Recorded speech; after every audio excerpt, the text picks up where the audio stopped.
محترم بزرگوں، عزیز بھائیوں اور تمام حاضرین جمعہ،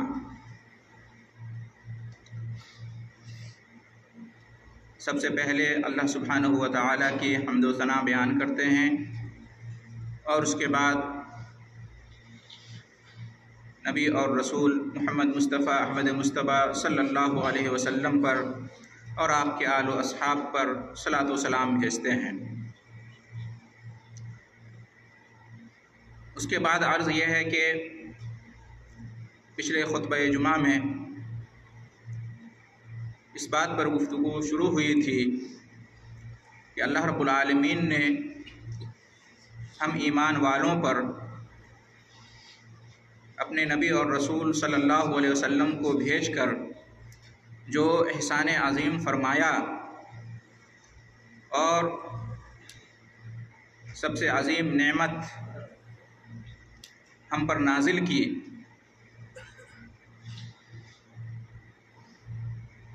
اور نبی کریم صلی اللہ علیہ وسلم کو رحمت للعالمین بنا کر بھیجا، اس پر اور رسول صلی اللہ علیہ وسلم نے اس کے لیے ہم تک اللہ کے پیغام کو،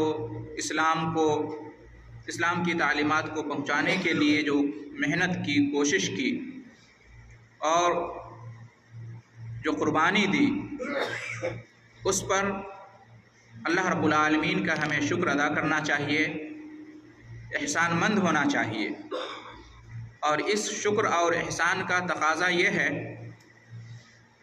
کہ جس مشن کے تحت اللہ کے رسول صلی اللہ علیہ وسلم کو بھیجا گیا تھا اور جس مشن کو ہمارے حوالے کر کے اللہ رب العالمین اس دنیا سے، اللہ کے رسول صلی اللہ علیہ وسلم اس دنیا سے رخصت ہوئے، اس مشن کو ہمیں آگے بڑھانا چاہیے۔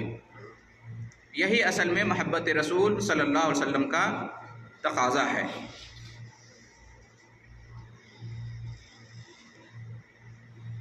نبی صلی اللہ علیہ وسلم کا اس دنیا میں بھیجے جانے کا جو مقصد تھا، اور آپ صلی اللہ علیہ وسلم نے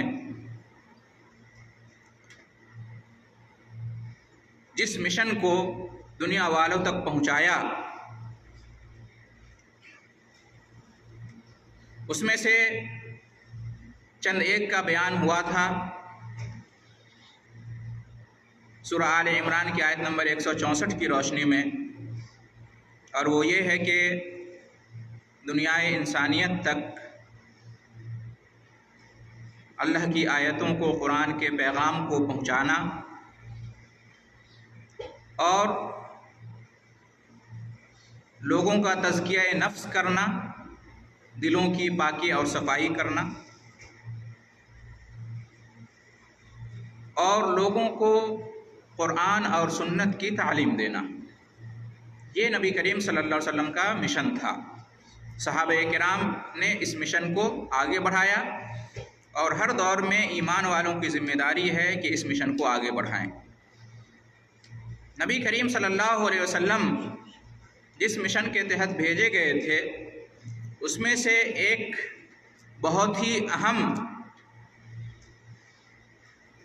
بات یہ بھی تھی کہ اخلاق اور کردار کو سنوارنا۔ جو اچھے اخلاق ہیں، عمدہ اخلاق ہیں، لوگوں تک اس کو پہنچانا، لوگوں کے اخلاق کی اصلاح کرنا، اور جو بہترین اوصاف اور صفات ہو سکتی ہیں، ان سے لوگ اپنے آپ کو مزین کریں، اس بات کی نصیحت کرنا۔ یہ ایک بہت بڑا مقصد تھا جس کے تحت نبی کریم صلی اللہ علیہ وسلم کو اس دنیا میں بھیجا گیا تھا۔ اس مقصد اور مشن کے بارے میں خود رسول صلی اللہ علیہ وسلم کا بیان ہے کہ انما بعثت لاتمم مکارم الاخلاق، اور دوسری روایت میں ہے کہ انما بعثت لأتمم صالح الاخلاق، کہ مجھے اس لیے بھیجا گیا ہے تاکہ میں اچھے اخلاق کی تکمیل کروں. مجھے اس لیے نبی اور رسول بنا کر بھیجا گیا ہے تاکہ جو بہترین اخلاق ہیں میں انہیں مکمل کروں. یعنی میرے نبی اور رسول بنائے جانے کا اور دنیا والوں کی طرف مجھے بھیجے جانے کا مقصد ہی یہی ہے کہ بہترین اخلاق کی تبلیغ کروں، اچھے اخلاق کے بارے میں لوگوں کو بتاؤں. ہر دور میں انسانوں کے اندر اچھے اخلاق کچھ نہ کچھ پائے جاتے رہے ہیں. عرب کے یہاں بھی اسلام کے آنے سے پہلے بہت سارے اچھے اخلاق اور اوصاف تھے. ہر سماج اور معاشرے میں ہر جگہ کچھ لوگ ایسے پائے جاتے ہیں جن کے اندر اچھے اخلاق ہوتے ہیں. نبی کریم صلی اللہ علیہ وسلم نے فرمایا کہ میں انہی اچھے اخلاق کو مکمل کرنے کے لیے آیا ہوں.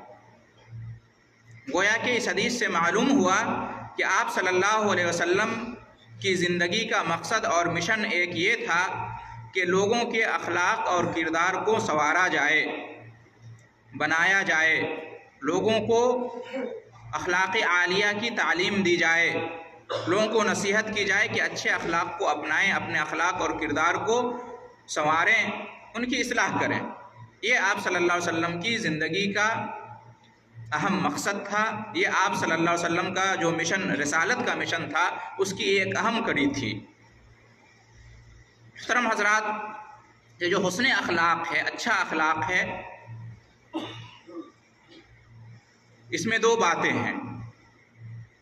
ایک تو یہ ہے کہ اللہ سبحانہ و تعالیٰ کے ساتھ انسان کا اخلاق اچھا اور بہتر ہونا چاہیے، اور دوسرا یہ ہے کہ اللہ کے بندوں کے ساتھ، لوگوں کے ساتھ انسان کا اخلاق اچھا اور بہتر ہونا چاہیے. دونوں ضروری ہے. جب ہم یہ کہتے ہیں کہ اللہ کے رسول کا دنیا میں آنے کا مقصد ہی یہی تھا حسن اخلاق کی تکمیل کرنا، تو اس میں یہ دونوں باتیں شامل ہیں. اللہ کے ساتھ انسان کا اخلاق کیسا ہو اور بندوں کے ساتھ انسان کا اخلاق کیسا ہو.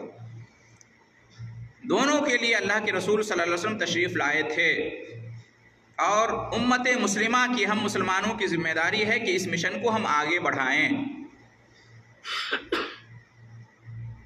محترم حضرات، اللہ تعالیٰ کے ساتھ حسن اخلاق یہ ہے کہ اللہ تعالیٰ پر ایمان لائیں اور اللہ تعالیٰ کے لیے توحید کو ثابت کریں اور اللہ تعالیٰ کی عبادت کریں اور اس کے ساتھ کسی کو شریک نہ کریں. یہ اللہ تعالیٰ کے ساتھ حسن اخلاق ہے. یہ اللہ کا حق ہے کہ ہم اس کی عبادت کریں، اس کے ساتھ کسی کو شریک نہ کریں، اللہ کے جیسا کسی کو نہ مانیں، اللہ کے برابر کسی کو ہم نہ سمجھیں، اللہ کا درجہ کسی کو ہم نہ دیں. یہ اللہ تعالیٰ کے ساتھ حسن اخلاق ہے.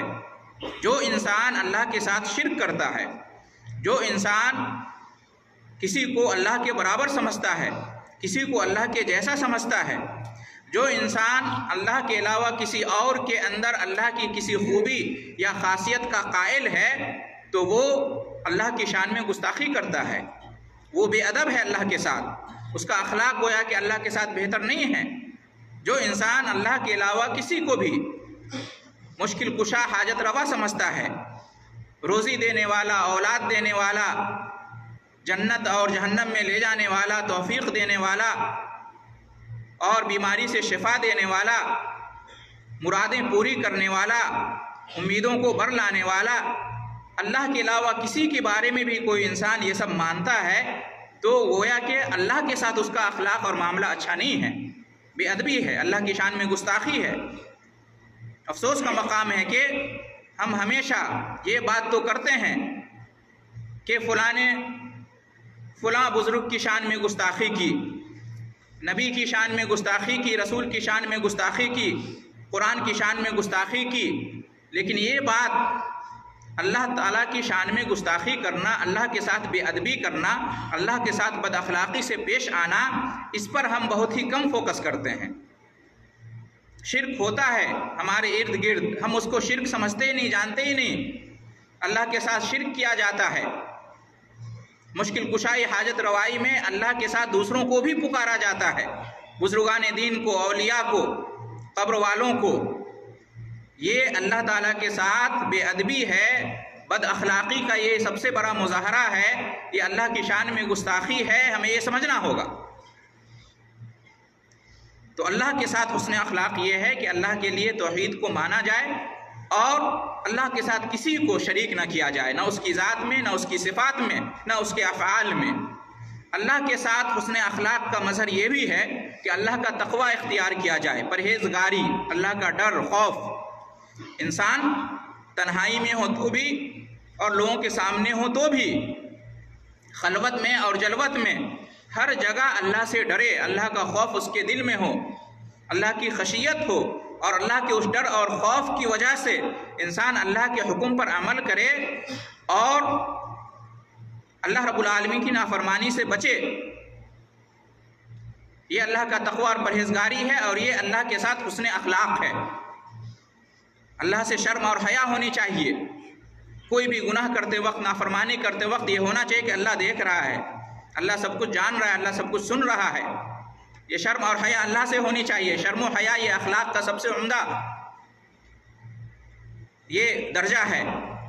ہم لوگوں سے تو شرم و حیا کر لیتے ہیں، اور شرم و حیا کی وجہ سے بعض دفعہ غلط چیزوں کو چھوڑ دیتے ہیں، لیکن یہ نہیں سمجھتے کہ اللہ تعالیٰ تو جان رہا ہے، دیکھ رہا ہے، اس سے شرم و حیا نہیں ہوتی۔ تو اللہ کے ساتھ حسن اخلاق یہ ہے کہ اللہ کی نافرمانی سے بچا جائے اور اللہ کے حکم پر چلا جائے۔ اسی کو اللہ کا ڈر اور خوف کہتے ہیں۔ تو اللہ کے ساتھ تقوی اور پرہیزگاری کا معاملہ ہمارا بہتر ہو، یہ حسن اخلاق ہے اللہ کے ساتھ۔ تو حسن اخلاق اللہ کے ساتھ بھی ضروری ہے، اور حسن اخلاق اللہ کے بندوں کے ساتھ بھی ضروری ہے۔ اللہ کے ساتھ حسن اخلاق کا معاملہ نہ کرنا یہ منافقین کی نشانی ہے، یہ منافقین کی پہچان ہے۔ اور میرے بھائیوں، معذرت کے ساتھ، جب جمعہ کا خطبہ ہو رہا ہو تو خطبہ سننا واجب ہے، اور اس کو چھوڑ کر کسی بھی چیز میں مشغول ہونا نبی کریم صلی اللہ علیہ وسلم نے اس سے منع فرمایا ہے۔ آپ ان باتوں سے جو کہی جا رہی ہیں متفق ہوں یا نہ ہوں، اگر آپ جمعہ کے خطبے میں شریک ہونے آئے ہیں جمعہ کی نماز میں، تو ضروری ہے کہ آپ خطبہ غور سے سنیں اور خطبہ چھوڑ کر کچھ بھی نہ کریں۔ یہاں تک کہ قرآن کی تلاوت، توبہ، استغفار، ذکر و اذکار، دوسروں کو نصیحت، یہ بھی منع ہے خطبہ کے دوران، آپ سب جانتے ہیں، اور بار بار اس کی تاکید کی جاتی ہے۔ اللہ تعالی ہم سب کو اس پر عمل کرنے کی توفیق بخشے۔ تو محترم حضرات، اللہ تعالیٰ کے ساتھ حسن اخلاق ہمارا ہونا چاہیے۔ اللہ کے ساتھ اگر ہمارا اچھا اخلاق نہیں ہے تو یہ نفاق ہے۔ قرآن مجید میں اللہ رب العالمین نے ارشاد فرمایا ہے منافقین کے بارے میں کہ یستخفون من الناس ولا یستخفون من اللہ۔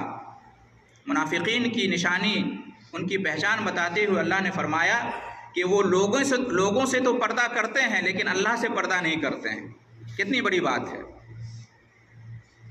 لوگوں سے ڈرتے ہیں، لوگوں سے شرم و حیا کا خیال رکھتے ہیں کہ کوئی جان نہ لے، کوئی دیکھ نہ لے، لوگ کیا کہیں گے، میں سگریٹ پی رہا ہوں، میں نماز نہیں پڑھتا ہوں، میں یہ نہیں کرتا ہوں، وہ نہیں کرتا ہوں، روزہ نہیں رکھتا ہوں، تو فلاں کو معلوم نہ ہو جائے۔ تو لوگوں سے شرم و حیا، لوگوں کا ڈر اور خوف تو ہمارے دلوں میں رہتا ہے، لیکن اللہ تعالیٰ یہ سب کچھ دیکھ رہا ہے، جان رہا ہے، اور اللہ کو کیسے حساب دیں گے قیامت کے دن، یہ ڈر خوف نہیں ہے۔ یہ بات ہمارے دل میں، خواب و خیال میں نہیں آتی ہے۔ اگر ایسا معاملہ ہے ہم میں سے کسی کے ساتھ تو یہ نفاق ہے، یہ منافق کی پہچان ہے۔ قرآن میں اللہ نے فرمایا وَهُوَ مَعَهُمْ إِذْ يُبَيِّتُونَ مَا لَا يَرْضَىٰ مِنَ الْقَوْلِ۔ حالانکہ یہ منافقین یہ بھول گئے کہ جب وہ لوگوں سے تو پردہ کرتے ہیں، اللہ سے پردہ نہیں کرتے ہیں، وہ بھول گئے کہ اللہ تعالیٰ ان کے ساتھ ہوتا ہے رات میں۔ جب وہ اللہ کی نافرمانی کا کام کرتے ہیں یا اللہ کی نافرمانی کی بات کرتے ہیں تو اللہ ان کے ساتھ ہوتا ہے، اللہ دیکھ رہا ہے، جان رہا ہے، اللہ کا علم ان کے ساتھ موجود ہوتا ہے۔ تو کہنے کا مطلب یہ ہے کہ اللہ کے ساتھ اچھے اخلاق کا مظاہرہ نہ کرنا یہ منافقت ہے، یہ نفاق ہے کہ اللہ کے بندوں کے ساتھ تو اخلاق کے اعتبار سے انسان بہت اچھا رشتہ رکھتا ہے اور لوگوں کے ساتھ بہت اچھا معاملہ کرتا ہے، لیکن اللہ کے ساتھ اچھا معاملہ نہیں کرتا ہے، یہ منافقت ہے، نفاق ہے۔ ایمان اصل میں یہ ہے کہ انسان اللہ کے ساتھ بھی اور بندوں کے ساتھ بھی اچھا اخلاق کا مظاہرہ کرے، اچھا معاملہ ہونا چاہیے۔ نبی کریم صلی اللہ علیہ وسلم اور صحابہ کرام اور سلف صالحین کی سیرت کا ہم مطالعہ کرتے ہیں تو ہم پاتے ہیں کہ ان کا معاملہ بندوں سے پہلے اللہ کے ساتھ اچھا تھا۔ اللہ ہی کے ساتھ معاملہ اچھا نہیں ہے تو بندوں کے ساتھ لاکھ معاملہ اچھا ہو، دنیا میں تو فائدہ ہو سکتا ہے، آخرت میں کوئی فائدہ نہیں ہوگا۔ بہت سارے غیر مسلمین کے اخلاق اچھے ہوتے ہیں لوگوں کے ساتھ، لیکن دنیا ہی میں ان کو اس کا فائدہ اگر ہو سکتا ہے تو ہوگا، لیکن آخرت میں انہیں فائدہ نہیں پہنچائے گا۔ کیوں؟ اس لیے کہ اللہ کے ساتھ ان کا معاملہ اچھا نہیں، اللہ پر ایمان نہیں رکھتے، اللہ کی توحید کو نہیں اپناتے، اللہ کے ساتھ تقویٰ کا معاملہ نہیں ہے۔ تو یاد رکھیں، اخلاق کا مطلب صرف یہ نہیں ہے کہ لوگوں کے ساتھ اچھا اخلاق ہمارا ہو، اس سے پہلے ضروری ہے کہ اللہ کے ساتھ ہمارا اخلاق اچھا ہو۔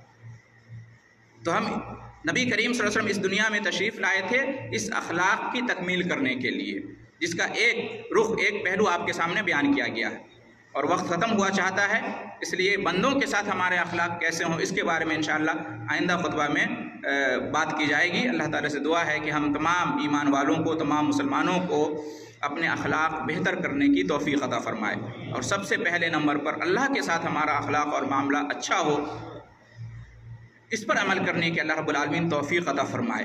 جب یہ اچھے اخلاق ہمارے اندر آئیں گے، اللہ کے ساتھ ہمارا اخلاق بہتر یہ ہمارے اندر آ جائے گا، تو پھر ہماری ذمہ داری بنے گی کہ ہم دوسروں کو اس کے بارے میں بتائیں جو غیر مسلمین ہیں کہ تمہارا رب کون ہے، خالق کون ہے، مالک کون ہے، اور اس کے ساتھ تمہارا رشتہ کیسا ہونا چاہیے، تمہارا تعلق کیسا ہونا چاہیے، ایمان والا، توحید والا، تقویٰ والا۔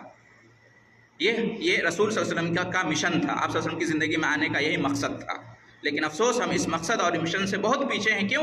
اس لیے کہ خود ہمارے اندر اچھا اخلاق نہیں ہے تو ہم دوسروں کو کیا بتائیں گے۔ لوگ ہمارے اخلاق کو دیکھ کر اسلام سے بدک رہے ہیں، دور ہو رہے ہیں۔ اس زمانے میں مسلمانوں کے اخلاق کو دیکھ کر لوگ اسلام قبول کرتے تھے، تو ہمیں چاہیے کہ ہم اپنے اخلاق کو سنواریں، اپنے اخلاق کی اصلاح کریں۔ اگر اللہ کے رسول سے یہ محبت ہے اور اللہ کے رسول کی آمد پر اگر خوشی ہے تو جشن منانے کی ضرورت نہیں ہے، بلکہ اللہ کے رسول کے مشن کو آگے بڑھانے کی ضرورت ہے۔ یہ اصل ایمان ہے، یہ اصل محبت رسول ہے۔ اللہ تعالی ہم سب کو نیک توفیق عطا فرمائے، آمین۔ وآخر دعوانا ان الحمد للہ رب العالمین۔